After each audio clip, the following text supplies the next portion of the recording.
Hello, Hello.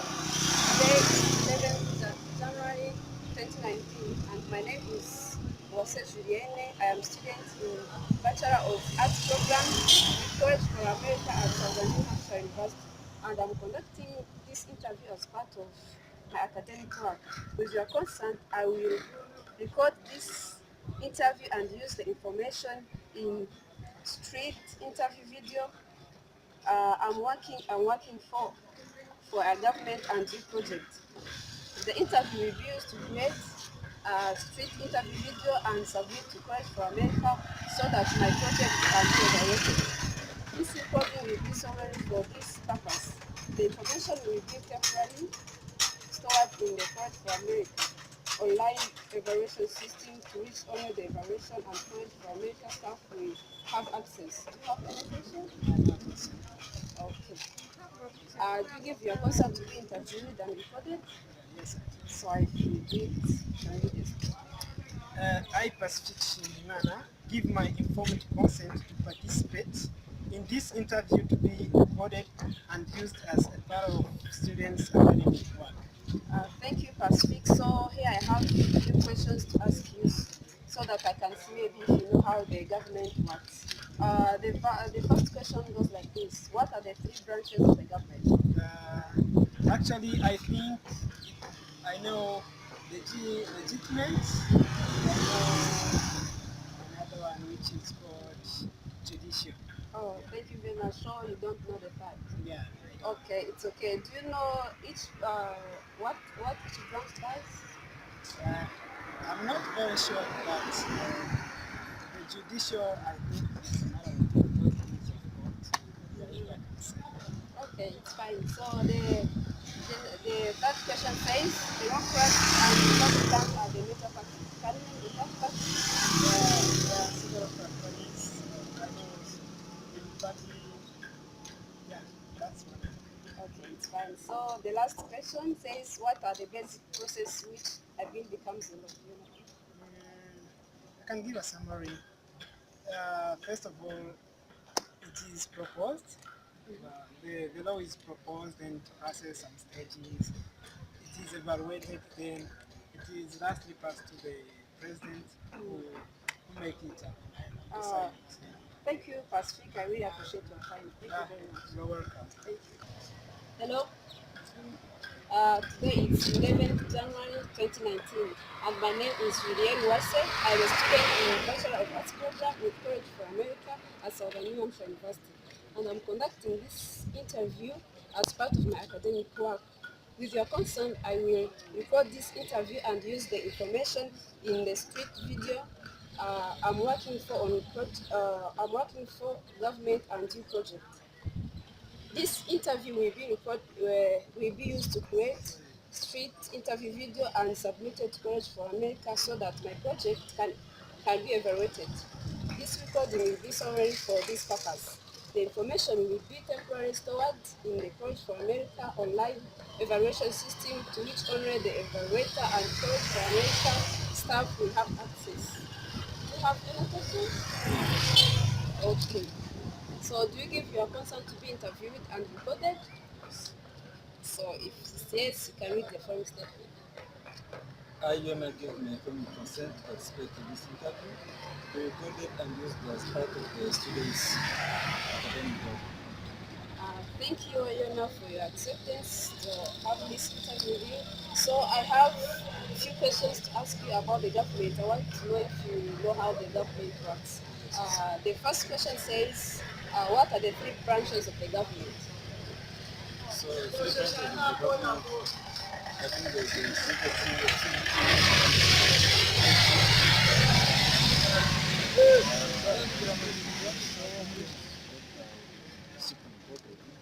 and also the legislative. Thank you very much. I can see that you know how the government, yeah, I understand you know a lot. So do you know what each branch does? I'm not sure about what they do, but I know the legislative creates the laws and the, the judicial is about judging and also something like that, but I don't know much about it. Also, you don't know that particular I don't know, that branch. I don't know, maybe it's things related to Okay, thank you, and I can see that you seem that you know what the government does. So the third question says Democrats and Republicans are the major parties. Can you name the third party if you know it? There's the Green Party and the Reform Party and some other many. Okay, so the last question says, what's the basic process by which a bill becomes a law? How, so you don't know. What I heard of something about is that the parliament do the legislative and central side and most of the president decides. But I don't know the real process. But that's the big process. That's why it is made. Yeah. Thank you very much, Yona, for your time. Hello, I'm Julienne Uwase. I'm studying at Southern New Hampshire University through CAPER program, and I'm taking logistics and operation. So I'm going to make this video to give you the overview about the how the government works. So I was able to interview two citizens on the street, and you could find that some of them know how the government works, and others they don't know. So on this video, I will focus on 4 questions that shows how the government works. The first question says, what are the 3 branches of the government? So the people I interviewed, one was able to answer 2, and another one was able to answer all the 3 branches. The first branch is legislative, which creates laws. Another one is executive, that carries out laws. Um, the last is judicial, which interprets laws. So the second question was about asking how does each branch do. So I was able to say what each branch does, but I can try to explain more about the responsibilities of each branch. So legislative branch, it's headed by the president, and as how I said, it creates laws and it's made up of Congress and several government agencies. These agencies has 2 parties. There is a House of Representative and the Senator. So there are 2 elected senators per state, and their total is 100 senators, where the representative, there are 435. And also the executive branch, these are branches that carries laws, as I said, and it enforces them. It is headed by the Congress, which includes the president, a vice president, and the cabinet, uh, as well as the advisors. So the executive department, independent agencies, and other boards, commissions, and committees. The third branch, which evaluates and interprets the meaning of laws, is also headed by the Supreme Court. So when you try to see each of these branches, they check each other. They check each other and see the performance of the other's action. Uh, Trying to see how these 3 branches are connected. Uh, the connection of all the branches is that they all have responsibilities that are related to the laws, because we saw that one creates, another one carries, and the last interprets. So the connection is that they all have responsibilities that are related to the laws. Also, these 3 branches are connected to another through checks and balances. These 3 branches each have their own distinct power through the ideal separation of the powers. So they share in one another's power, so that it will be possible for them to check and balance one another. So when I try to see how they regulate each other through checks and balance, as I say, each branch has power over the over other branch. So the system of checks and balance is very important to the constitution. because it gives specific powers to each branch, and each of these three branches of the government can limit the power of the other, which means even though each branch has the power, but another branch has its own power that can limit the other branch.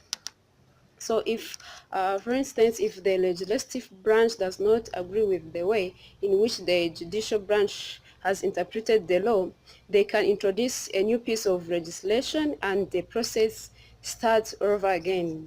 They decide to start the process. And also the legislative branch makes laws, but the president, who is in the executive branch, can veto those laws with a presidential veto. Uh, Also, the president in the executive branch can veto law, but the legislative branch can override that veto with enough votes. So also judicial branch can interpret, but the president, who comes from the executive, nominates Supreme Court justice, Court of the Appeals judge, and distinct court justice, who makes evaluation. So that's how they are connected to each other, since since each branch has the limits to other branch. Uh, Coming to the third question, which was saying that Democrats and Republicans are the major parties. Can you name the third party? Actually, on this question, the interviewees were all able to answer this. So the third party is Mina Party. So I try to answer how the two systems started. The election that took place in 1796 was the first election in American history where the political candidates and the local states as well as the national level began to run for office as members of the organized political parties that had strongly opposed political principles. So the people now understood themselves as fundamental force in legitimating government authority. So, in modern American political system, voters mainly express themselves through allegiances within a competitive party system. So, in 1796, which was the first election where this definition element of modern politics life began to appear, these two parties adopted the names that reflected their most cherished values. So the Federalists of 1796 attached themselves to the successful campaign in favor of the Constitution, and they were solid supporters of the federal administration. I also talk about the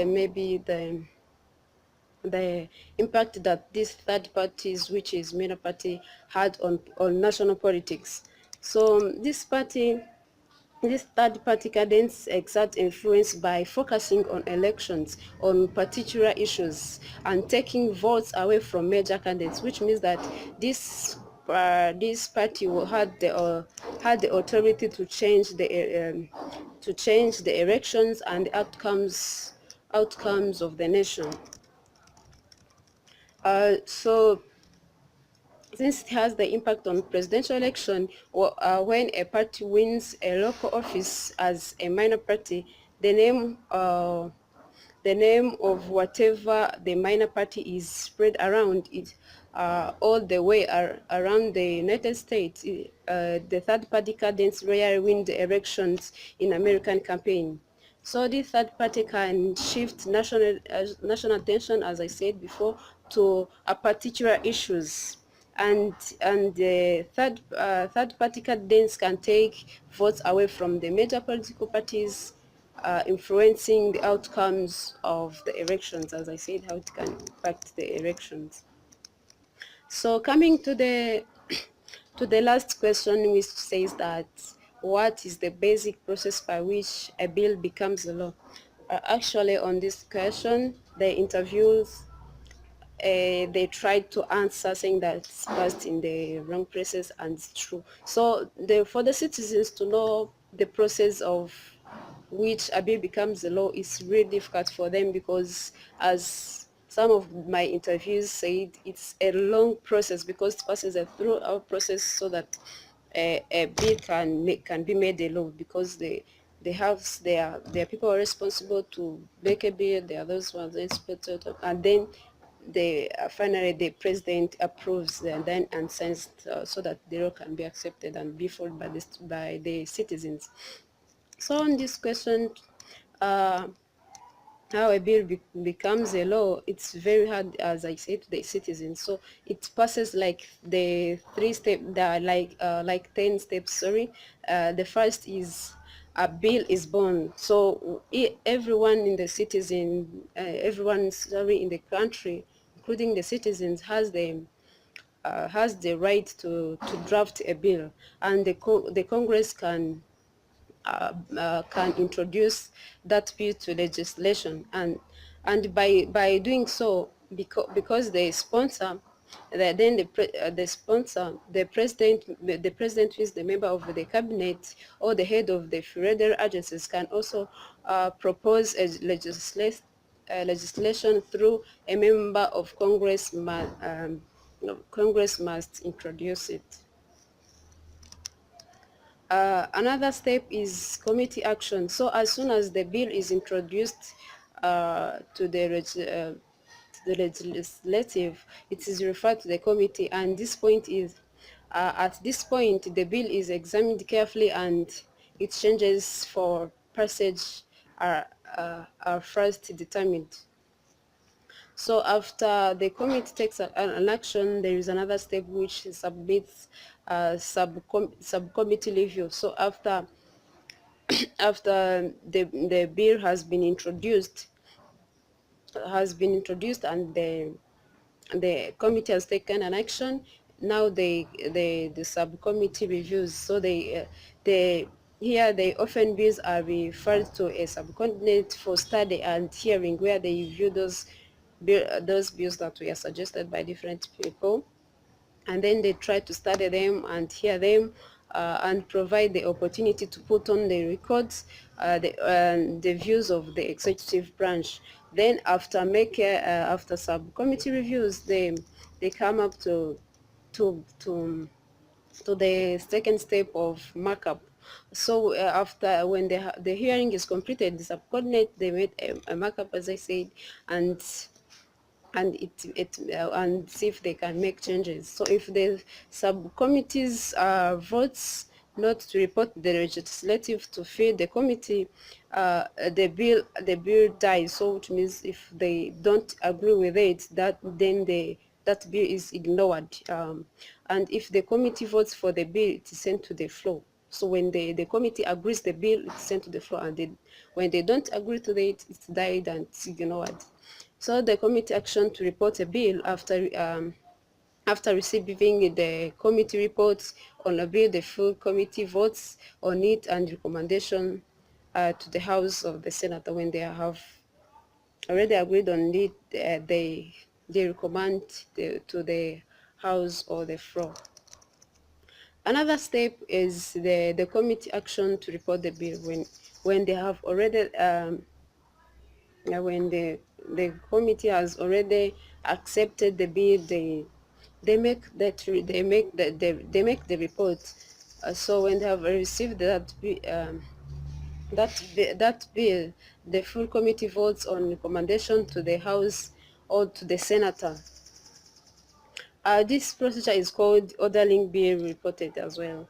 So after committee action to report a bill is done, they go to voting. So they bring all those bills that were suggested, then try to to have a debate and prove any amendments the bill passed or defeated by the member of voting. So they try to vote different bills so that they can make them laws. After voting, the conference committee takes an action. So when the action of the other chamber significantly alter the bill, the conference committee is formed to reconcile the difference between the House and Senator versions. The last The last is the final action.